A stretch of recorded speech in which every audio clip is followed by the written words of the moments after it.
So this one was actually probably my favorite to watch happen in my classroom, because you guys, we do this career to also get the delight of watching children grow. And our student population is very shy, and they don't like to talk very much. And as a teacher, you have to like really pull it out of them sometimes. We read this story, and there is a discussion question in it.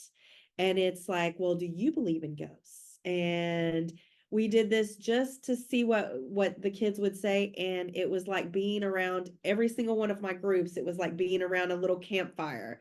They were telling ghost stories. It was perfect. I was like, oh my goodness, they're talking, they're communicating. And even the accountable talk where they were using, and what else happened, like they were interested.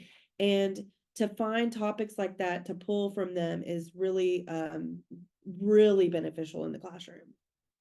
Yes, getting students to talk is definitely number one thing that we hear from teachers. They want their students to talk more. And I think that there isn't really a better way I think to get students to talking than to talk about things that are somewhat universal experiences, like thinking about ghosts. There are cultural differences in the ways that we think about ghosts, but that's also fascinating. So that's a great topic of conversation as well. And yes, this idea that it's kind of like a little mini campfires. I like that description.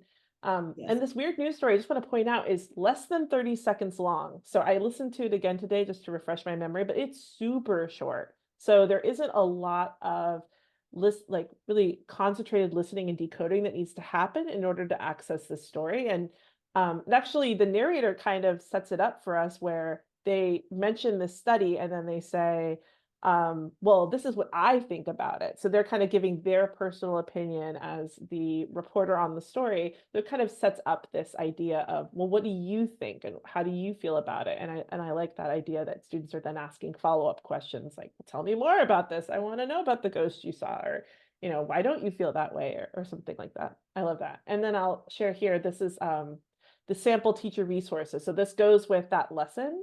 If you click over to the assignment resources, you can see we've already tried to do some of that heavy lifting for you and come up with listening comprehension questions. So making sure that we're checking back in. These are things you can ask while you're listening to the story or after the story.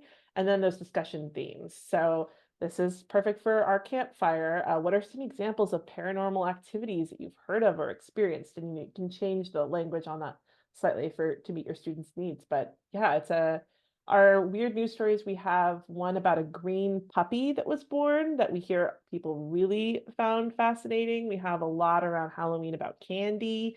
Candy always gets people talking. Pizza, just trying to find things that feel like you want to have a conversation about them. So that's a great way to get that started. And here we go. Speaking of weird news.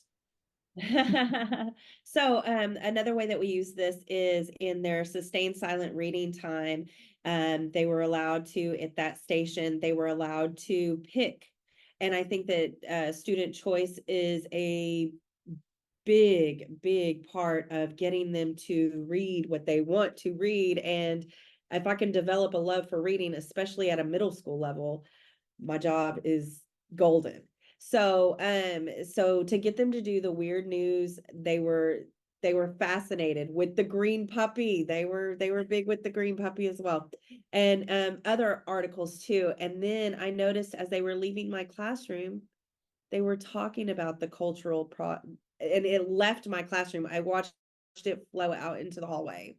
And so I was like, wow, okay, y'all got me. So it also had current events, and it was something that I could tie to the lesson. So if I wanted to assign something that was kind of talking about what was going on, there was a lot, and then there was a lot of cultural stuff that would benefit my classroom culture as well. Even there was stuff on bullying, like what you need for classroom culture, but even to show the diversity of the world around them. So I let them explore it, and they did a great job of exploring.